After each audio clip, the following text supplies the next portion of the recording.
What's good, neighborhood? And welcome back to another edition of the 16-Bit Breakfast. We're starting off a brand new week, and we're kicking it off with, more mountain climbing. Oh, I popped over to the wrong window. There we go. But yeah, uh, while my weekly goal, what I'm trying to aim for is, making on average, trying to earn on average $10 an hour for 20 hours a week on the stream. Today's something a little special in that, well, number one, I'm trying to get my hands on Ghost of Tsushima. I want to play it. I've seen enough of it from Oliver and from Jake. I want to play it. But aside from that, I'm also trying to get some additional gear for. I'm trying to also get some additional gear to help the missus out at work. Hence, why I've got the new goal set up for for anyone that might even be remotely curious. But that being said, let's get on to the game, and let's also get on to discussing some of the big news that has been coming out this morning.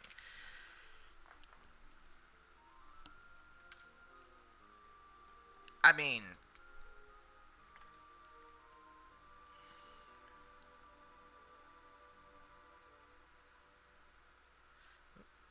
let me adjust the volume there.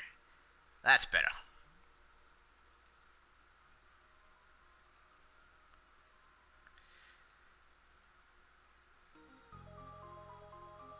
And I also had to unmute the desktop audio in Streamlabs. But let's get to it, shall we? So, the big topic that's come out this morning. Nintendo Direct Partner Stream. A truckload of Shin Megami Tensei. Holy cow. We're getting a remaster of 3, and we finally have news about SMT5. Feels good to be an SMT fan, and I'm more of a casual fan of the series, but I have played, and may very well wind up playing again on this channel, Digital Devil Saga, Digital Devil Saga 2, and of course, SMT3 Nocturne. I had that back on the PS2, and I absolutely enjoyed what I had played of it. So I think it might be about time to get back to that. But yeah, I'm looking forward to all the info about 5. I'm looking forward to its release. I'll definitely be checking out the partner stream. I'll definitely be checking out the Nintendo Direct pretty much once I'm through with the stream here.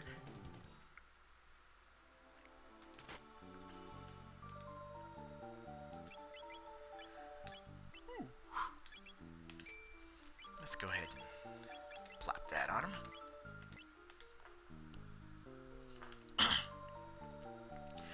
But yeah, SMT is looking good. Like it's I'm glad to see more of SMT proper as opposed to just seeing Persona, because that'd be like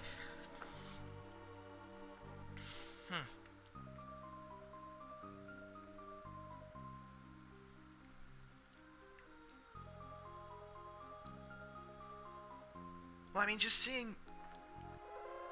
I'm glad to see more of the core series,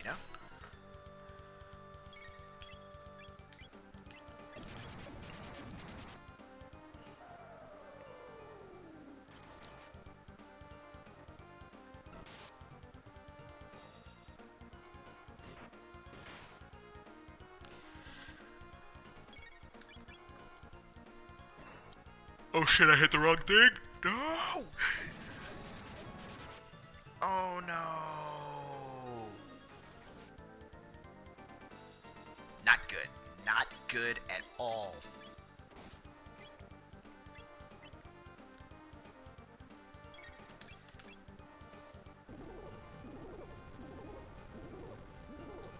Oh, thank God Ayla still survived that.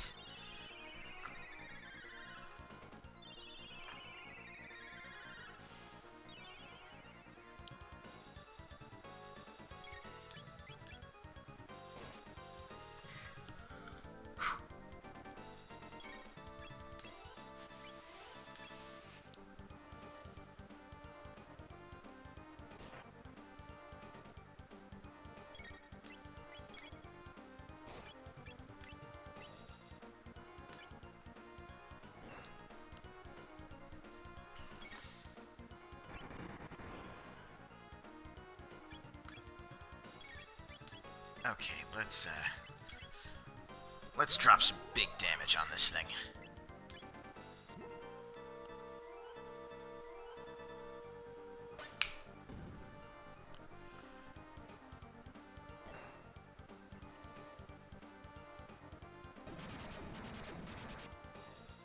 Crap.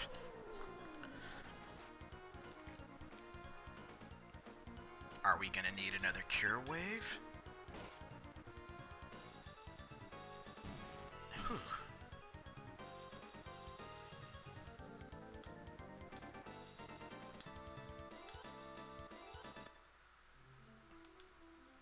Okay, so that's another Lavos spawn dropped.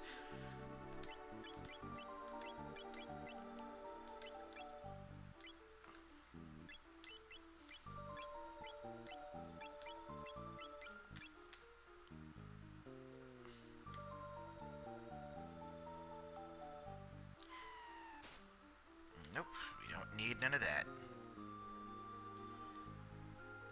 Let's just run back out here and use that shelter.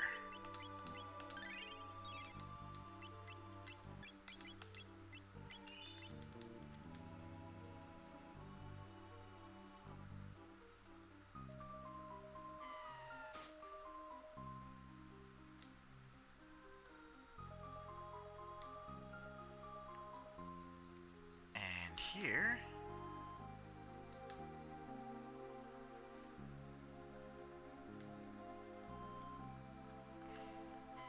Damn it!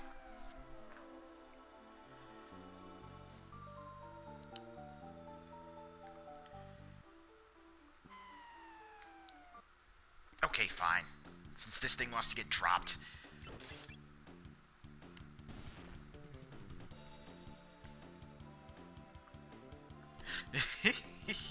I guess not.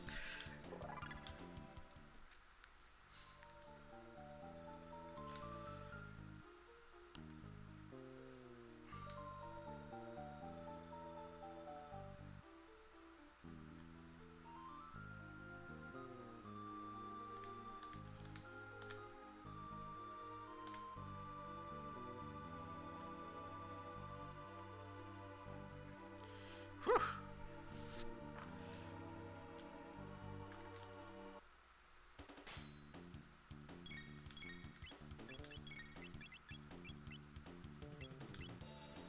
Wait.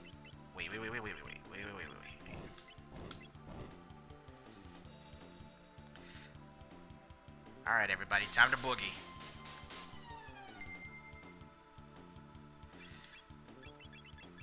Good. They've been stopped.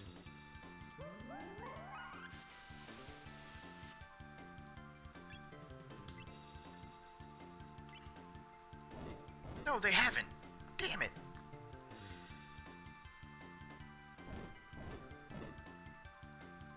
Oh, that's awful.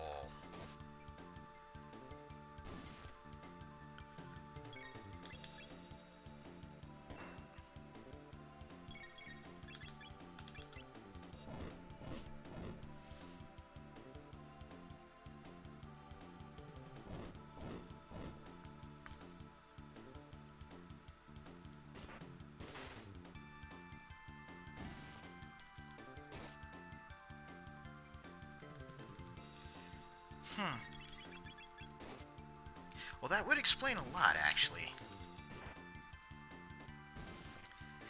And funny enough, it's that same problem that the Brave New World mod for FF6 had actually, you know, that they had worked to iron out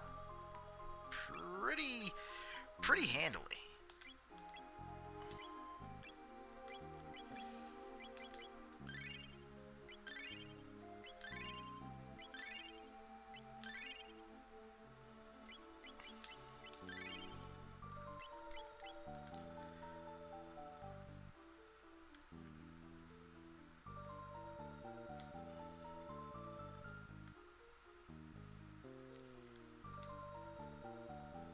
And now for the third. Push the shell, climb the shell.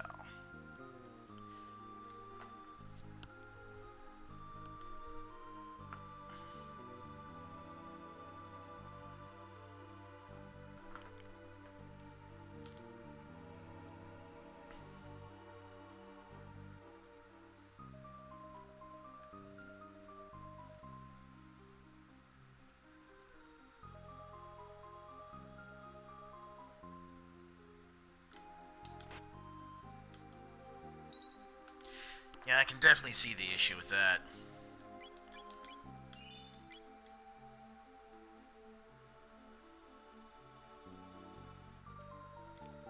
I mean, while I personally like the challenge that it offered, excuse me, while I like the challenge that it offered, I also get that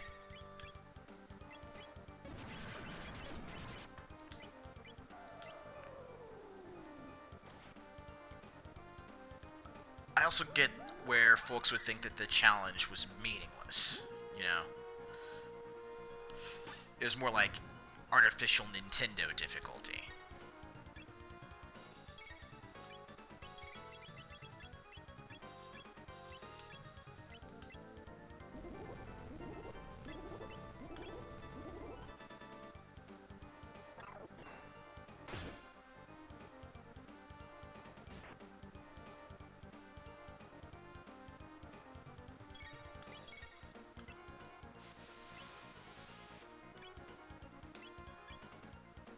Damn it, she got put to sleep.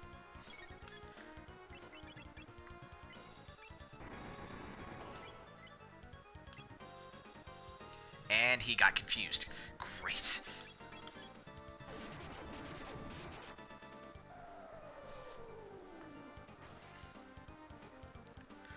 And Frog's dead! No! Oh, no. Revive, please.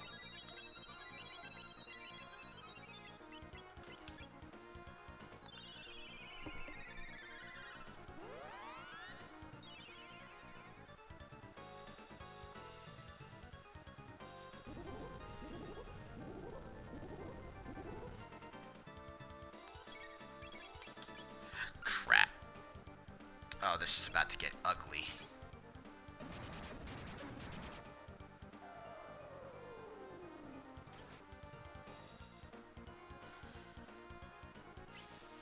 And if Frog gets put to sleep, then that's going to be the end of it. Oh, never mind. The damage was the end of it.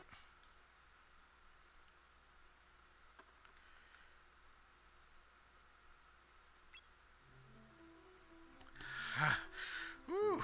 Okay. Hold on. I was starting to get worried as to whether or not I had saved down there.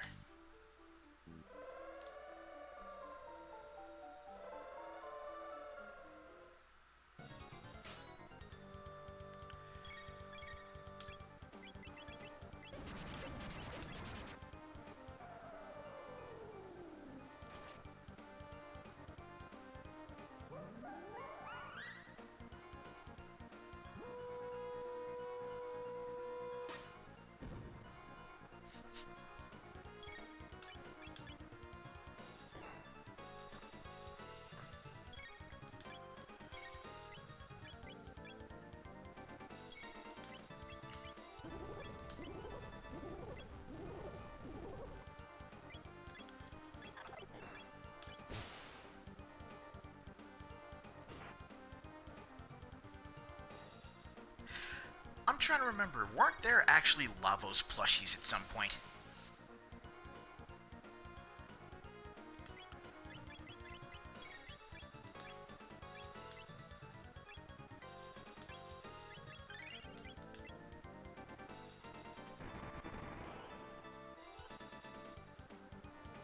no.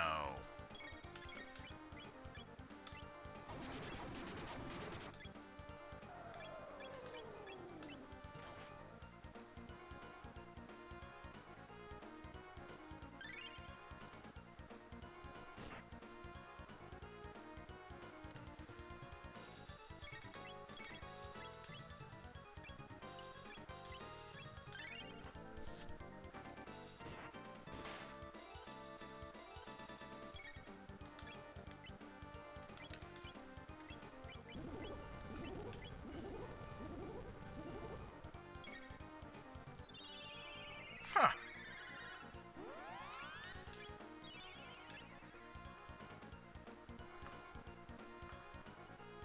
Hmm.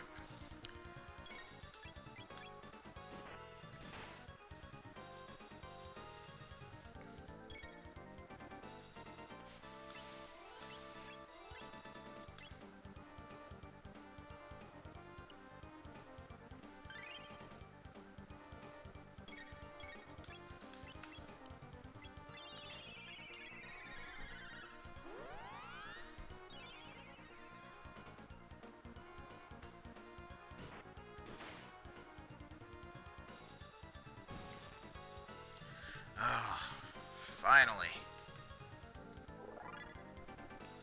Wait, what kind of sword did I get? What? What? Hold on.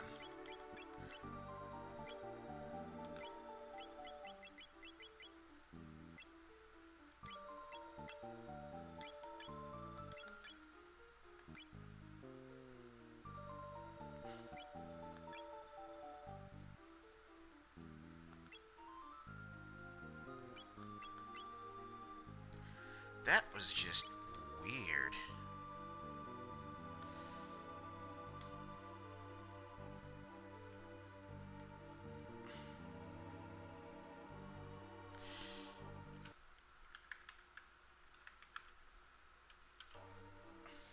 Hey, what's good, Chop? Good to see you.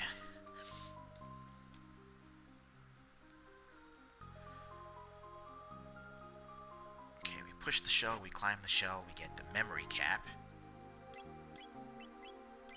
What's that do? Prevents lock. That would have been useful 2 or 3 dungeons ago.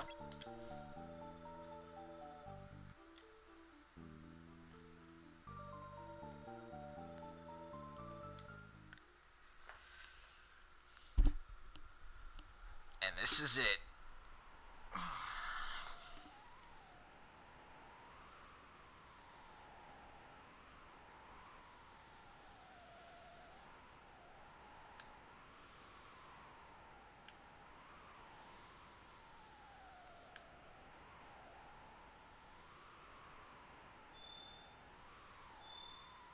It kind of seems weird that I'm doing this without Ayla.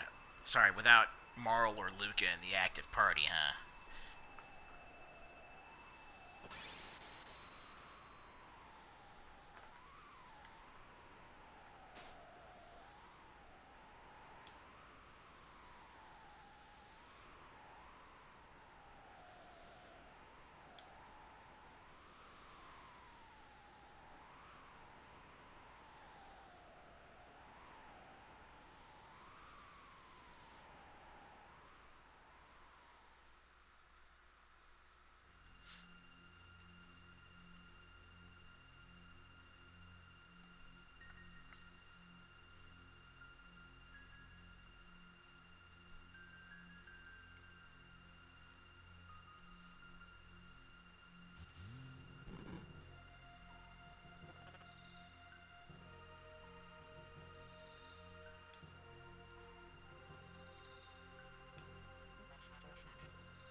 Oh, we know what we gotta do.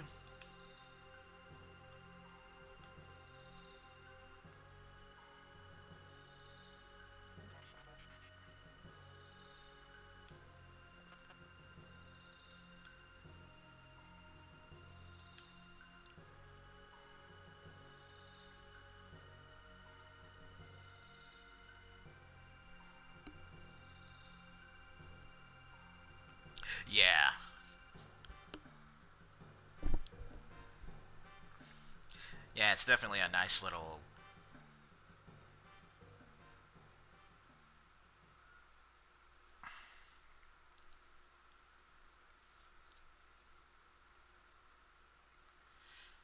It's definitely a nice little programming nod that they put in there.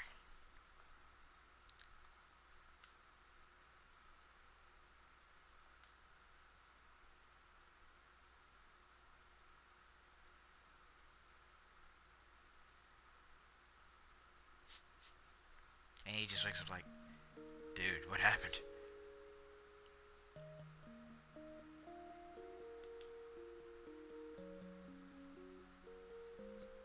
Oh.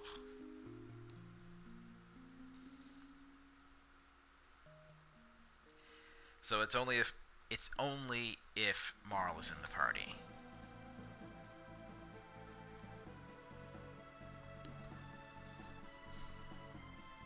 Ah, God, this segment's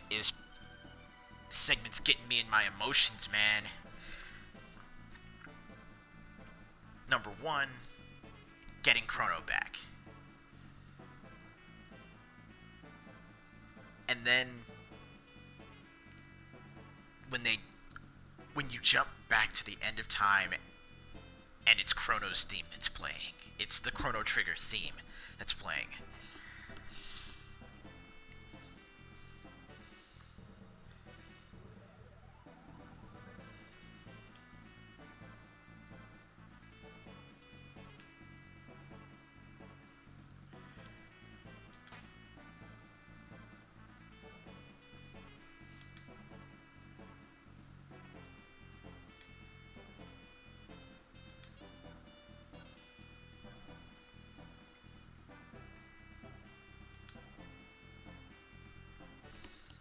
And now we're getting into the big time end game. Here we go.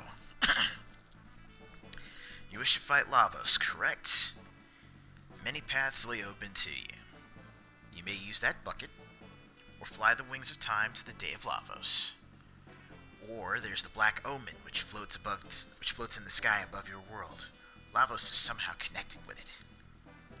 It's up to you to decide when and where to fight Lavos.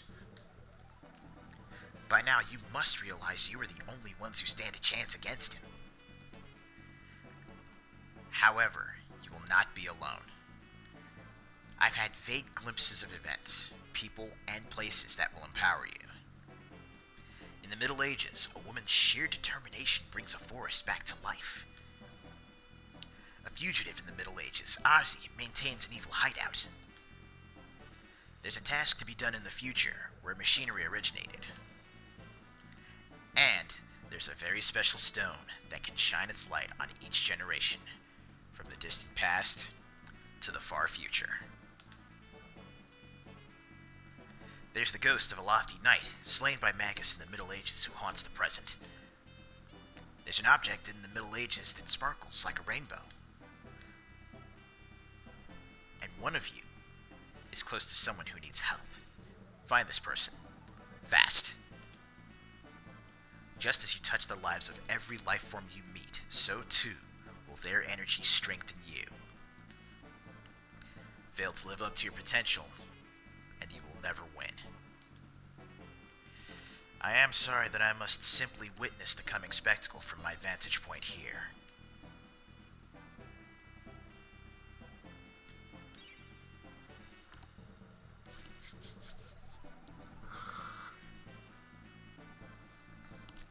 Yes!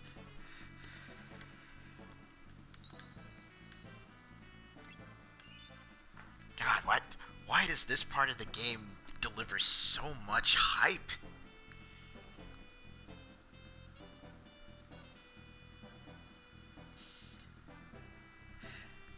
Yeah, Broken Scaler, I think I know exactly what you're referring to, and we were talking about that a little bit earlier.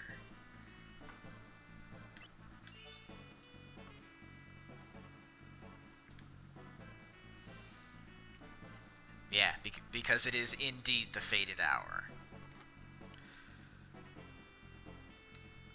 But boy, howdy,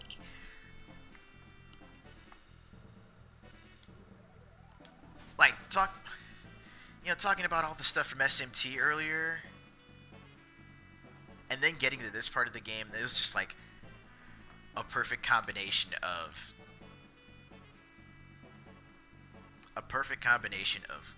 just good shit all around, you know?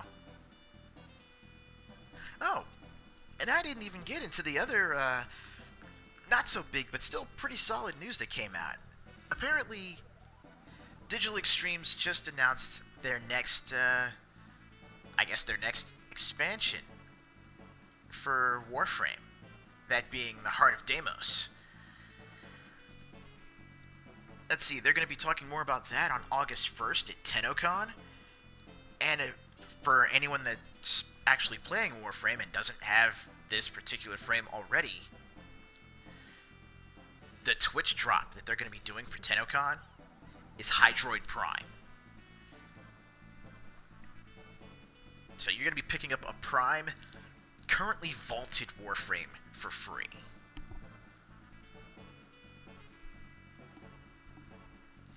But yeah, that's right, Chop. On the mini Nintendo Direct this morning, they announced Shin Megami Tensei 5 and the remaster of 3 that's going to be coming to current-gen consoles.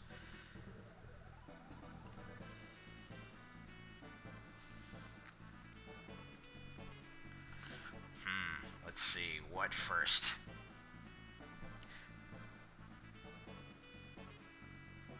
Well, since I've got Robo on the team at this point, there's two quests that we can take on right now.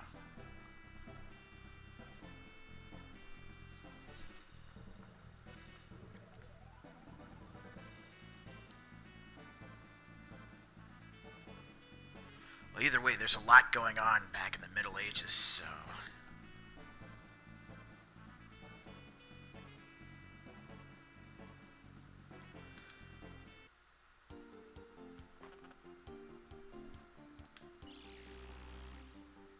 Let's hit the future.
I get the feeling that I do.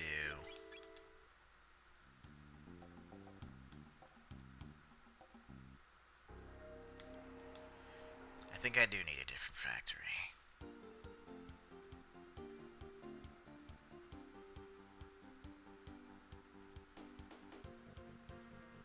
Okay, there's Sun Keep.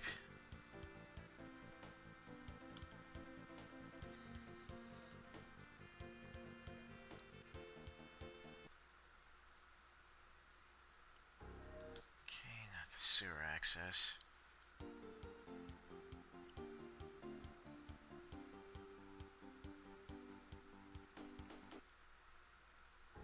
There's the place. Wait,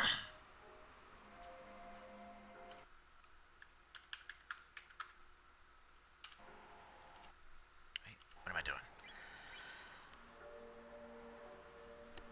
I need to go to the Genodome.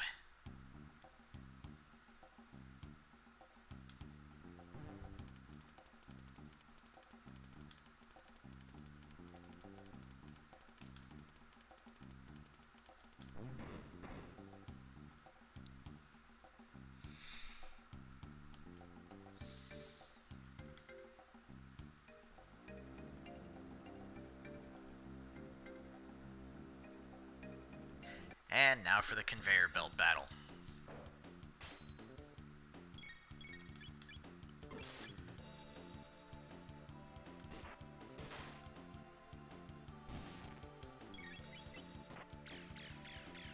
Oh! Wait, dang it.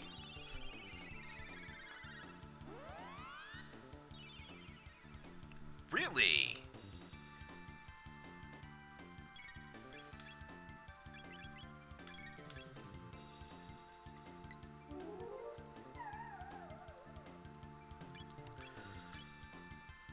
Oh, no. What have you done?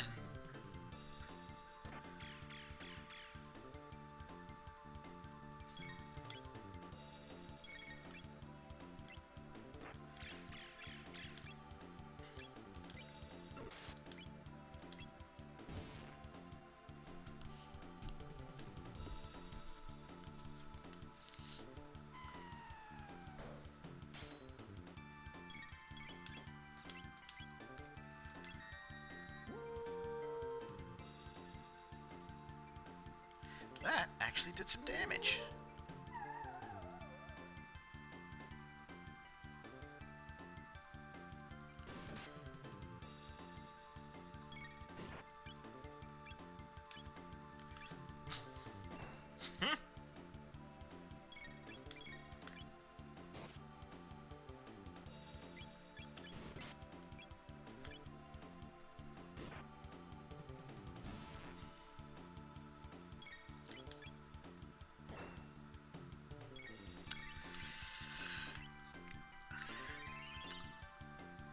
Yeah.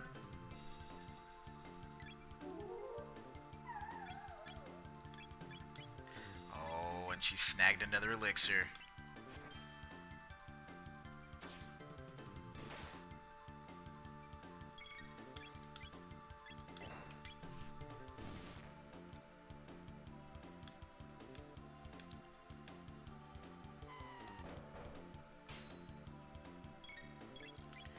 Wait a minute. Wasn't there... I'm sorry. I gotta redo this. And there's a reason why.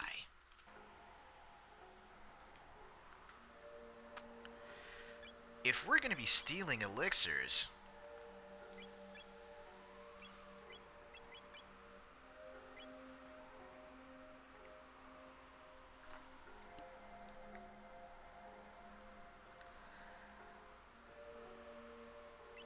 Wait, Twin Charm just works on one, doesn't it?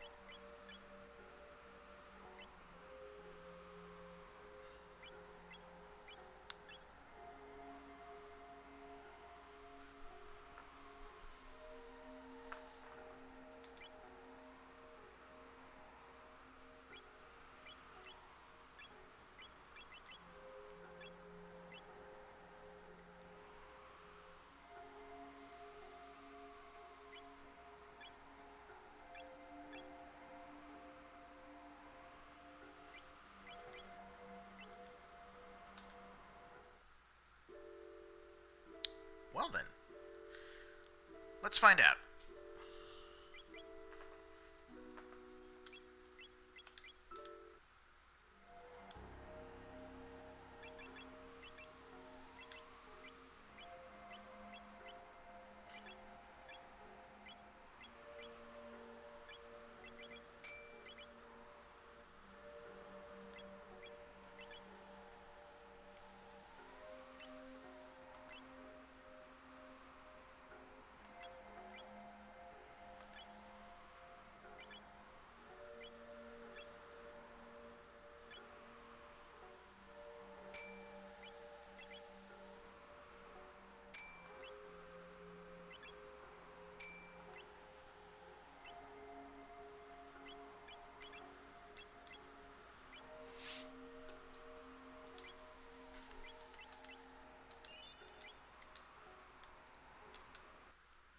Alright, we're gonna try this again.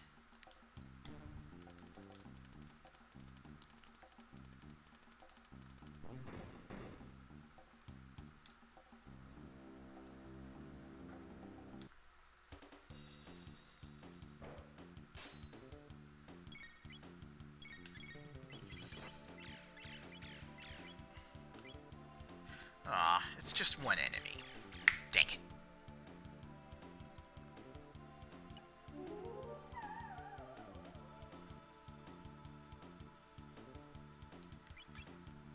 But then it makes you wonder whether or not it's a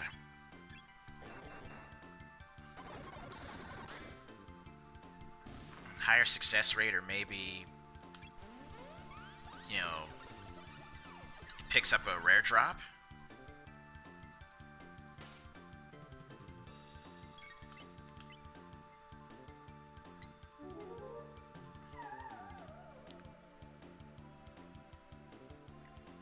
Oh, it's just a higher success rate.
Well, I can definitely stand to, you know, steal more elixirs.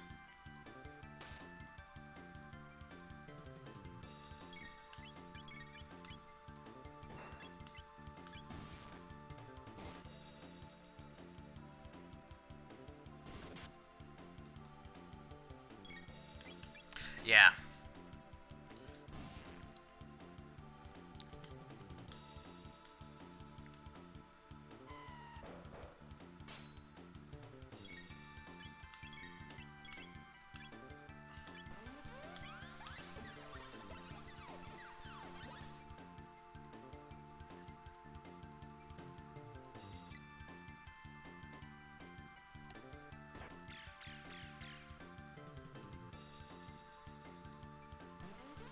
It'll be a good opportunity to give her some levels if she survives.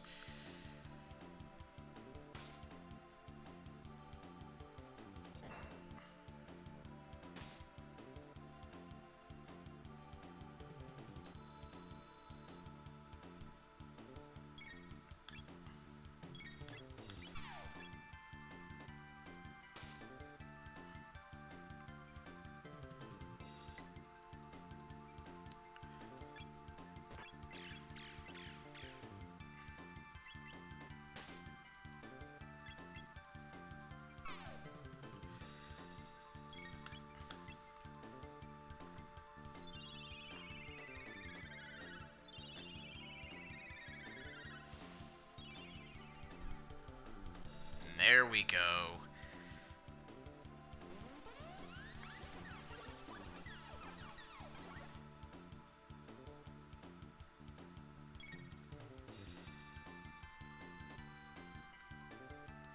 Just waiting for it.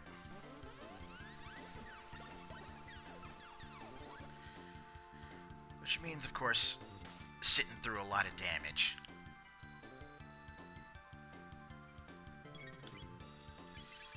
Okay, let's try this. Twin Charm on that sucker.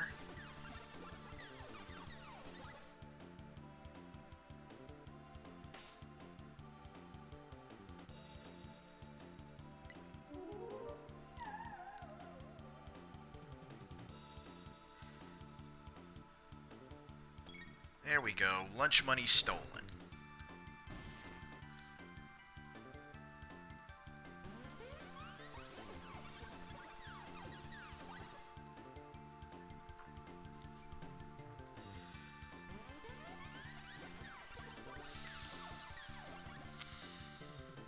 Alright, come on, come on.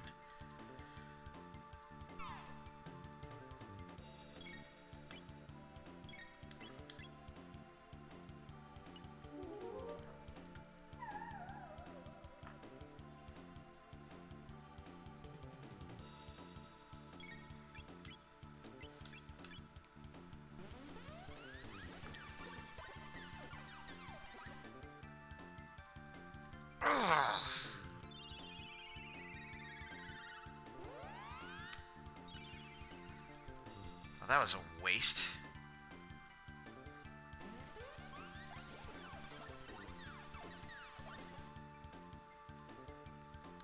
Okay, so here's what we're gonna do.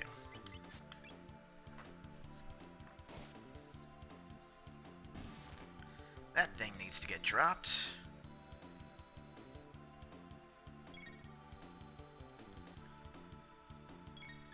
And then we're gonna have Ayla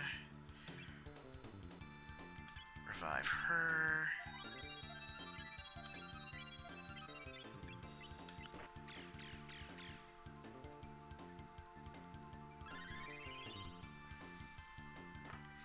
Okay, that heal beam did some good. And now we're gonna get back to the stealing.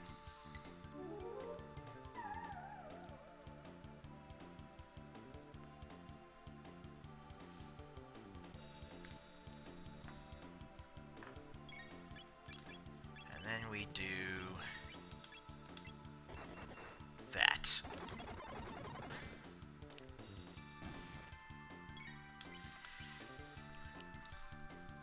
Okay, there we go. Now we're getting somewhere.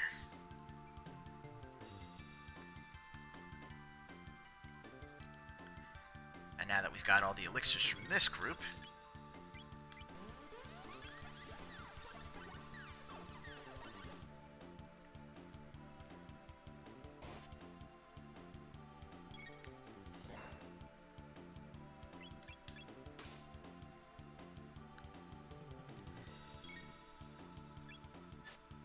okay, you know what? I think one more heal beam is in order.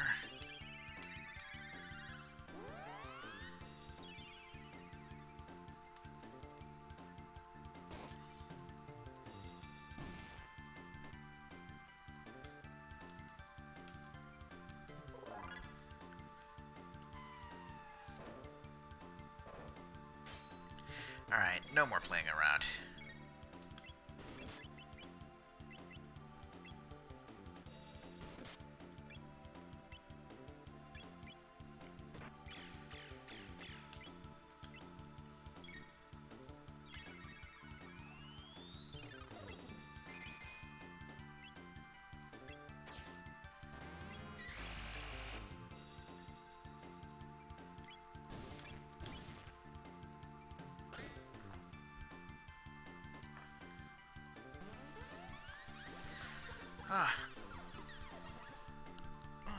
But now that I've had the chance to talk about, you know, everything with SMT and with Warframe,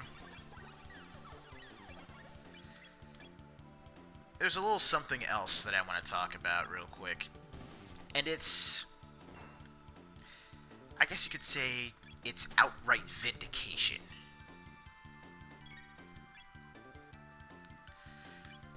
So, as I'm sure you guys have probably seen on Twitter by this point, apparently, Jim Sterling done put out a video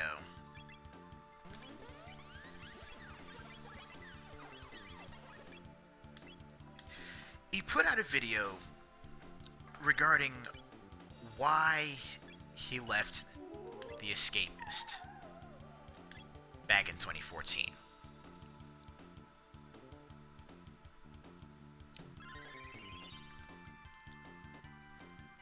Oh, I healed the wrong one.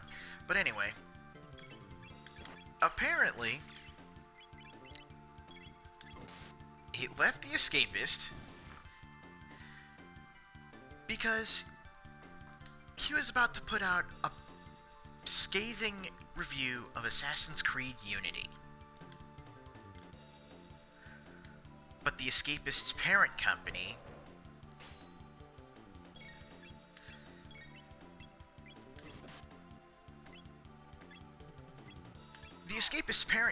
had a sponsorship deal going with Ubisoft.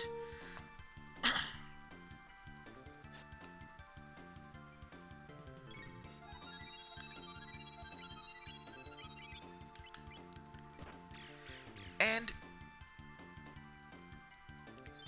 after seeing that, I got to wondering. Okay, so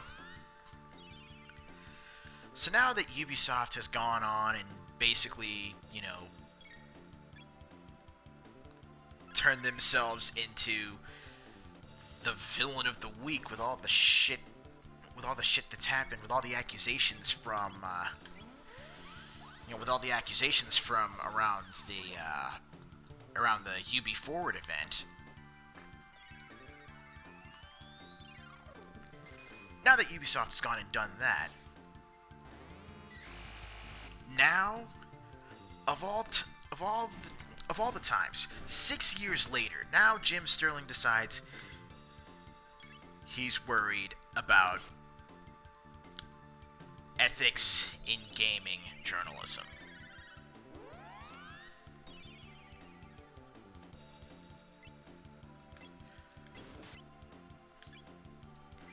And all I can do, honestly, is just sit back and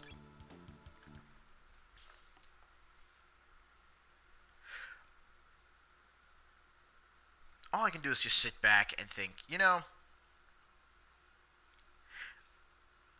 I'm not even of the opinion where I can give Jim Sterling credit where it's due. I really can't. Because, number one, he sat on this for 6 years. Number two, when folks like myself, like Oliver, like basically pretty much every sane person who has been discussing the cliquishness and nepotism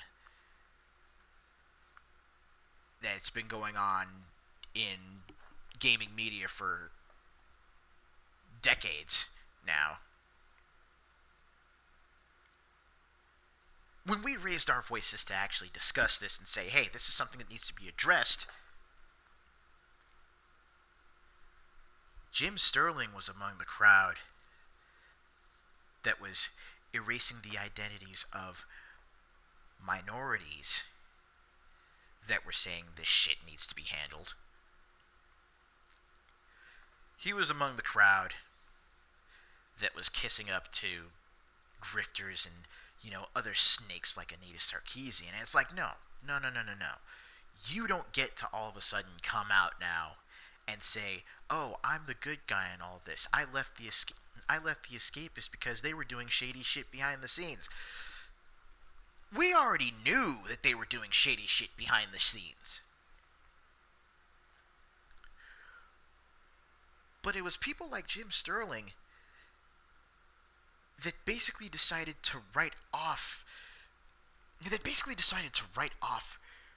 not only critics of The Escapist, but critics of himself, critics of Anita Sarkeesian, critics of Zoe Quinn, critics of Brianna Wu. Yes, I'm mentioning them all by name. I don't give a rat's ass.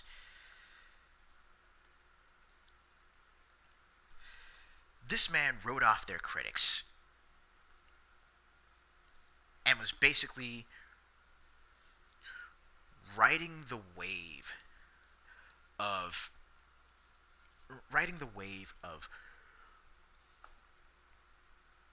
moralizing busybodies and gaming's culture vultures for clicks, attention, and profit. I mean, hell, if someone sends this clip to Jim Sterling and he actually watches it, I'll address this directly to him. Yo, Jim, you want to know when would have been as good a time as any? When you actually fucking left The Escapist. That would have been a good time. That would have been a point where even a critic of yours like myself would have actually looked at you and gone, you know what? Okay. That's actually showing some integrity. But you decide to post your video about this today, and I took a look not only at the video, but also at the comments, and you've already got a horde of simps saying you're doing God's work. No, you're not. You're just changing your stripes. You fucking snake.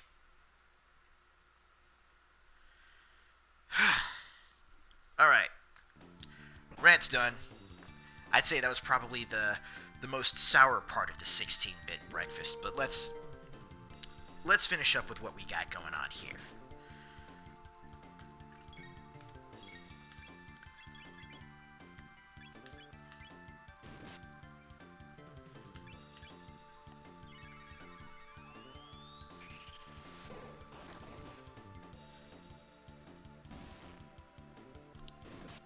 You know, seeing the damage numbers pop up on... Like, seeing the damage numbers pop up on that ice tackle, I'm kind of wondering why I haven't been using more of these techs sooner.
Exactly. People tend to remember who threw them under the bus.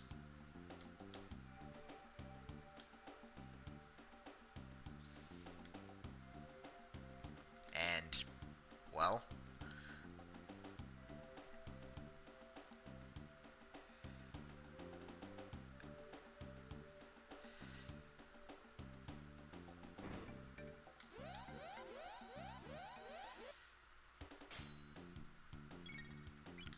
I think it's pretty safe to say that Jim Sterling threw gamers under the bus. You know, Jim Sterling threw his audience under the bus.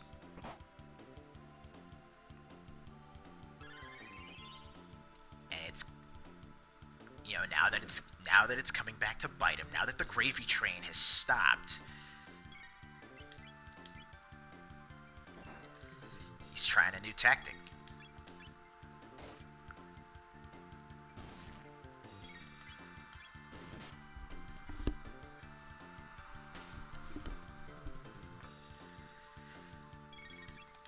But I will say that I am glad to see that there were a couple people in the comments who actually raised the very same points that I did. You know, that this kind of stuff was being called out. This kind of stuff was being called out back, you know, back during that very same year that he left The Escapist.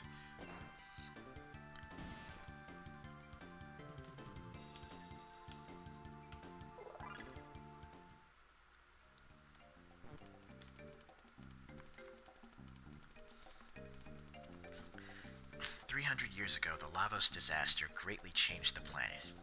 At this rate, humans will die out from pure despair.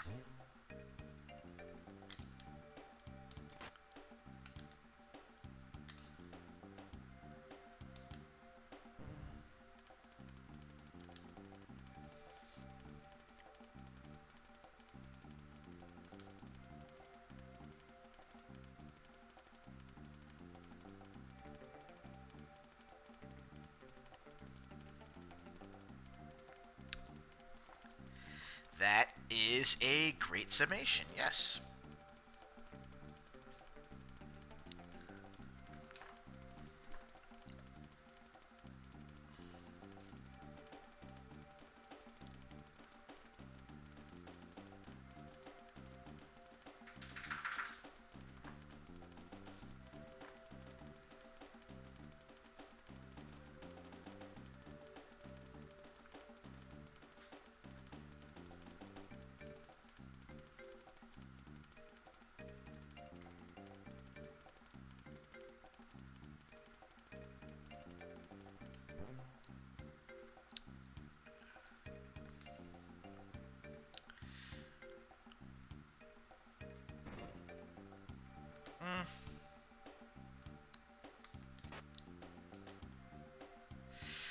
Delusion indicates that there's some mental illness going on here.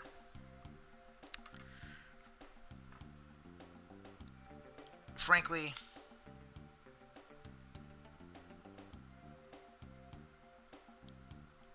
like I said earlier, I'm not giving him the benefit of the doubt.